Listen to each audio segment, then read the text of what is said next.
बंदो सन्मुख पारखी शीस भेंट धरिहा वचन उचारो बंदगी सत्य प्रेम के साथ।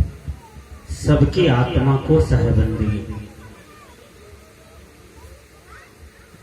आज हम लोग सत्संग में बैठे हैं। सत्संग कर रहे हैं, सत्संग सुन भी रहे हैं और सुना भी रहे हैं। यह बहुत बड़ी उपलब्धि है मानव जीवन का सत्संग।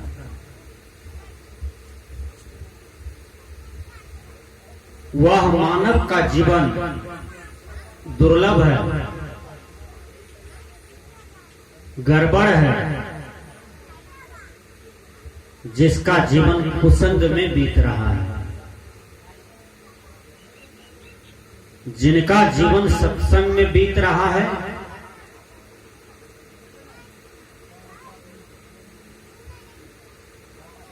समझिए कि उसका भाग्य जग गया, उनका भाग बन रहा है, उनका पुरुषार्थ बन रहा है, आगे पूंजी भी बन रहा है।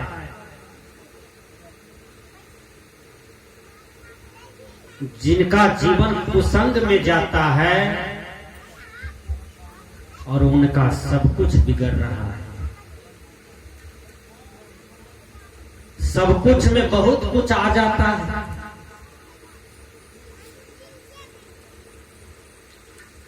किसी भी समाज में जरूर आपने सुना होगा, किसी का जवान बेटा जब बिगड़ जाता है तो माता पिता को क्या टेंशन होता है, क्या दुख होता है। यह वर्णन यदि आप सुनना चाहते हैं तो उनकी माँ बाप से जाकर के पूछो। जवान बेटा की लाश उठा करके श्मशान घाट में गाड़े। क्यों? लड़का का जीवन कुसंग में था। शराब पीता था, दारू पीता था, सिगरेट पीता था, बीड़ी पीता था, गांजा भी पी लेता था, मांस भी खाता था, वेश्यागमन भी करता था। इतना कुसंग जो पालेंगे तो कुसंग भी पालने के लिए पैसे की जरूरत होती है। अच्छा काम करने के लिए भी पैसे की जरूरत होता है और बुरा काम करने के लिए भी पैसे की जरूरत होता है। तो इतना बड़ा जो कुसंग को पालता था लड़का, तो चोरी भी करने के लिए जाता था। चोरी करते करते महा डकैत बन गया, डकैत का सरदार बन जाता है, गुंडों का सरदार बन जाता है। जब भारत के कानून में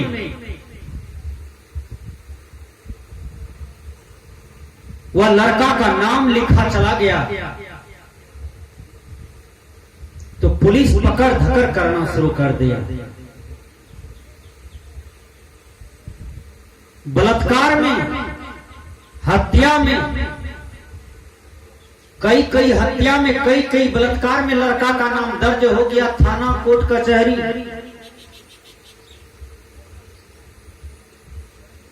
हर जगह मैनेज पर काम हो जाता था। आज हमारे देश में एक बहुत बड़ी कमी भी है।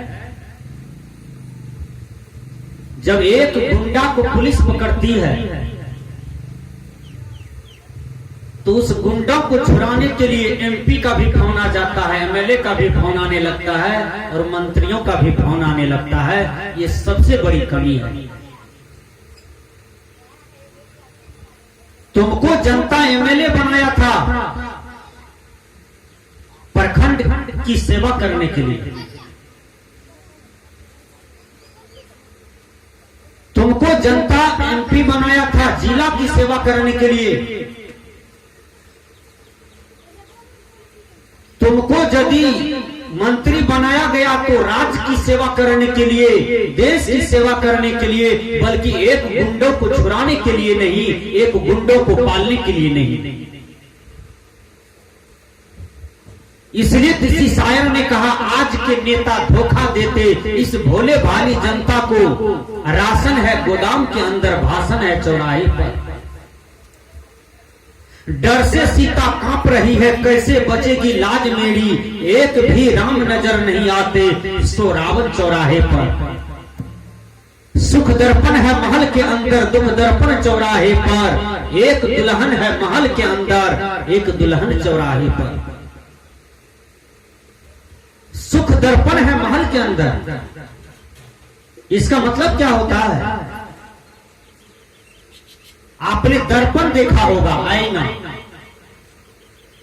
आईना में जब आप अपने चेहरा को देखते हैं, आईना यदि साफ है तो आपको चेहरा साफ दिखाई पड़ेगा। आईना में गंदा है तो आपको चेहरा भी गड़बड़ा जाएगा। आईना भी साफ है, चेहरा भी साफ है, तो दोनों साफ साफ दिखाई पड़ेंगे। शायर कहते हैं, सुख दर्पण है महल के अंदर।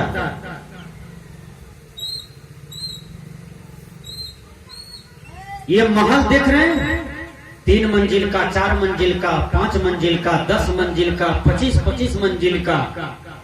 अमेरिका में एक ऐसा इमारत था, एक ऐसा महल था, 111 मंजिल का था। उसका नाम था वर्ल्ड ट्रेड सेंटर। उतना बड़ा महल मंजिला विश्व में कहीं नहीं था। विचार कीजिए। अब वो वर्ल्ड ट्रेड सेंटर को ओसामा बिन लादेन, जो बम गिरा करके ध्वस्त कर दिया था, आज से 10 साल पहले की बात है।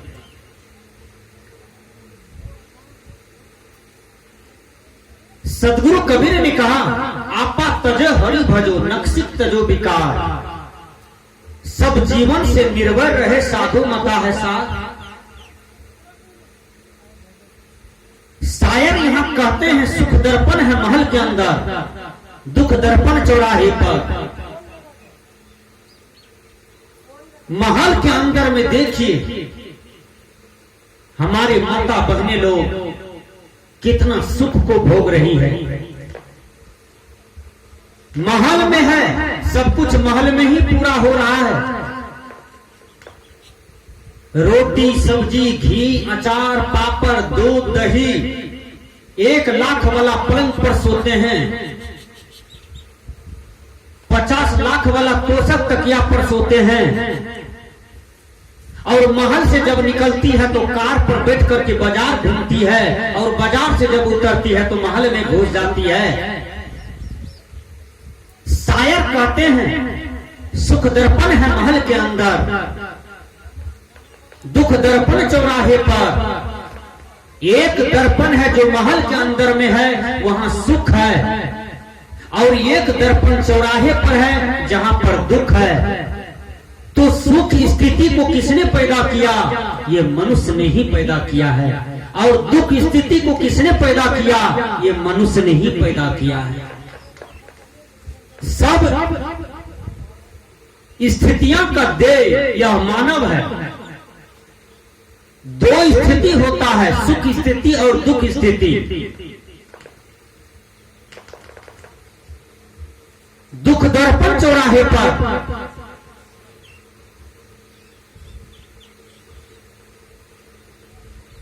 आपने देखा होगा, चौराहे पर बहुत से माता बहन रो रही है। एक बार हम जा रहे थे मोटरसाइकिल से, एक बूढ़ी मां कहती है, बाबा स्कूल में छुट्टी हो गई है, हम अपना पोता को 3 घंटा से खोज रहे हैं, पोता नहीं मिल रहा है। हमको तो बड़ी दया आ गई। तब तक में एक आदमी रास्ते से गुजर रहा था। वो आदमी कहता है, बूढ़ी मां क्या बोलती हो? का यही स्कूल में मेरा पोता पढ़ रहा था, 9 बरस का है, 3 घंटा से नहीं मिल रहा है, छुट्टी हुआ पोता लापता है। तो ये उस आदमी ने कहा कि तुम्हारे पोता को हो सकता है कोई किडनैप कर लिया होगा, अपहरण कर लिया होगा और नरव्यापार कर दिया होगा, मार करके किडनी बेच दिया होगा, आंख बेच दिया होगा। तो दुख दर्पण चौराहे पर देखिए एक बूढ़ी चिल्ला रही है पोते के लिए, एक रोगी दवाई के लिए चिल्ला रहा है, एक आदमी कपड़े के लिए चिल्ला रहा है कि मुझे मेरे बदन पर कोई कपड़ा फेंक दो। जवान बेटियां जा रही है मंदिर पूजा करने के लिए, और मंदिर से जब लौटती है तो चौराहे से गुजरती है, चौराहे से गुजर रही है और वह लड़की का अपहरण होता है, उस लड़की को बलात्कार करके उसकी हत्या कर दी जाती है।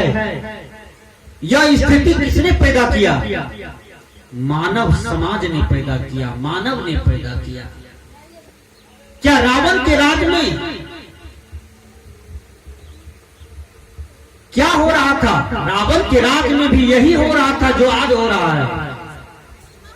कंस की राज में क्या हो रहा था? कंस की राज में यही हो रहा था जो अभी हो रहा है। अकासुर, बकासुर, सम्रासुर, ये जितने दानव का नाम आता है उसके राज में क्या हो रहा था? जो आज हो रहा है वह उसके राज में भी हो रहा था। लेकिन सभी दानव का परिणाम क्या निकला? किसी का बेटा का नाम देखे हैं बकासुर, अकासुर, सम्रासुर, किसी की बहन बेटी का नाम पुतना देखे हैं? पुतना, भूल से किसी को पुतना कह दीजिए, देखिए लड़ाई हो जाएगा। किसी की बहन को, बेटी को आप सुपनेखा कह दीजिए, देखिए बड़का लड़ाई हो जाएगा घर भैया से। किसी के बेटा को आप रावण कह दीजिए, कंस कह दीजिए, दुर्योधन कह दीजिए, तो लड़ाई हो जाएगा आपसे। इस नाम का व्यक्ति भी नहीं मिलता है। क्यों? नाम के पीछे कर्म लगा हुआ है। कंस को कौन नहीं जानता, लेकिन कंस ऐसा दुष्कर्म किया कि आज कोई अपना बच्चा का नाम कंस रखना पसंद नहीं करता है। रावण को दुनिया जानती है, रावण का नाम भी अमर है, लेकिन रावण नाम का लोग कहीं नहीं मिलते हैं, क्योंकि रावण जो कर्म किया है वह कर्म मानव समाज के लिए अशांति था, दुखदायक था। इसलिए रावण नाम लोग रखना पसंद नहीं कर रहे हैं। सुर्पनेखा जो इतना कुकर्मी महिला थी, सुर्पनेखा आज तक कोई अपना बेटी का नाम रखना नहीं चाहती है। मंथरा नाम का महिला है कहीं झगड़ा लगाने वाली? शकुनी नाम का लोग है कहीं नहीं है। क्यों? क्योंकि नाम के पीछे कर्म लगा हुआ है। शकुनी इतना चंडाल वाला कर्म किया कि आज कोई अपना बाल बच्चा का नाम शकुनी नहीं रखना पसंद करता है। तो विचार कीजिए, जितने भी इतिहास के पन्ने में दानव हुआ, राक्षस हुआ, आज कोई उसके नाम तक रखना पसंद नहीं करता है। इसलिए आप सुंदर नाम रखे हैं बाल बच्चे को, तो सुंदर संस्कार दीजिए। केवल नाक को मत निहारिए, आंख को मत निहारिए बच्चा का, चमड़ी को मत निहारिए, ठोर को मत निहारिए, केस को मत निहारिए, उसकी सुंदरता को मत निहारिए। यदि आप सुंदर परिवार बनाना चाहते हैं तो आपके बीच में जो बच्चे लोग का जन्म हुआ है, इस प्रकृति मंडल का धरोहर है, आपके आंगन में, आपके दरवाजे पर, आपके समाज में बाल बच्चे, वह बच्चा का जीवन में संस्कार हो, वह बच्चा अच्छा संस्कार का धारण करे, तभी ही आपको फायदा होगा, नहीं तो नहीं होगा। हमने कहा था कि सत्संग में हम लोग बैठे हैं, सुन रहे हैं, सुना रहे हैं, समझ रहे हैं, समझा रहे हैं। सत्संग यही देते हैं। सत्संग क्या देते हैं? सत्संग आपको अच्छा विचार देते हैं, अच्छा डिसीजन देते हैं, अच्छा न्याय व्यवस्था देते हैं, जीवन जीने की कला बताते हैं, व्यवहार की कला बताते हैं, योग युक्ति की बात बताते हैं, मोक्ष मुक्ति की बात बताते हैं, कर्म अकर्म की बात बताते हैं। इसलिए सत्संग को एक विश्वविद्यालय माना गया है कि इस विश्वविद्यालय में जो पढ़ लेता है उसका जीवन बन जाता है। लव कुश इतना सुंदर संस्कारी हुआ, कहां? सत्संगालय में, ऋषियों के पास, मुनियों के पास।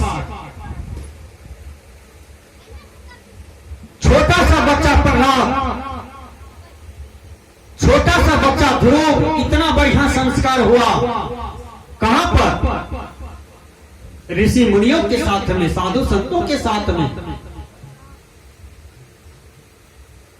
आज हम लोग यदि रास्ते से जाते हैं तो कोई कोई महिला कहती है, भाग बाबा जी आओ छो पकड़ ले तो। यह कितना घटिया बात है।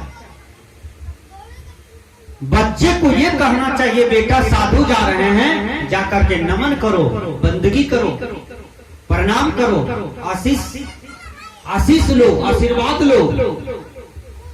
संत के मुख से जो निकलते हैं वो पड़ जाते हैं। ये सुंदर बर्ताव बच्चे को कहना चाहिए। हम उल्टे बोलते हैं, उल्टा संस्कार की बात बताते हैं। यदि हम कहते हैं भाग बच्चा, बाबा जी पकड़ लेगा, तो वह बच्चा बाबा जी को जहां भी देखेगा तो झाड़ा पेशाब सब हो जाएगा, क्योंकि उसके दिमाग में भरा पड़ा है कि बाबा जी पकड़ता है, उसको झोला होता है। कहीं चाकू निकाल करके कहीं पेट फाड़ न दे, मार न दे, उसको दिमाग में बस जाएगा और उसको डर होगा। जब जब बाबा जी को देखेगा, महाराज को देखेंगे, संत को देखेंगे, तो उसको डर हो जाएगा। ये संस्कार किसने दिया? ये संस्कार माँ बाप देता है। और यह संस्कार घटिया। उत्तम संस्कार दीजिए, बढ़िया संस्कार दीजिए बच्चे को,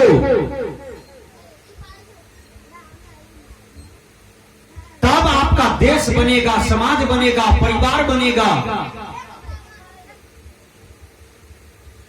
हमने कहा हम लोग सत्संग में बैठे हैं। सत्संग क्या है? एक विश्वविद्यालय है। जो सत्संग रूपी विद्यालय में पढ़ लेते हैं उसका जीवन धन्य धन्य हो जाता है। किसी ने कहा है, तेरी शरण में आकर मैं धन्य हो गया, जन्मों की प्यास थी जो संपन्न हो गया, तेरी शरण में आकर मैं धन्य हो गया। अंगुलीमाल इतना बड़ा हत्यारा था, कौन नहीं जानता उनको। उनका जीवन का सुधार कहां हुआ? सत्संग में हुआ, संत दर्शन में हुआ।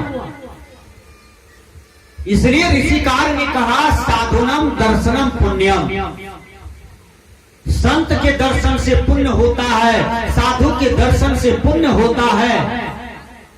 इसलिए कभी काल जब घर में मन विचलित हो जाए, गृहस्थी करते करते मन विचलित हो जाए, माया में रहते रहते मन विचलित हो जाए, तो किसी अच्छे संत का दर्शन करना चाहिए।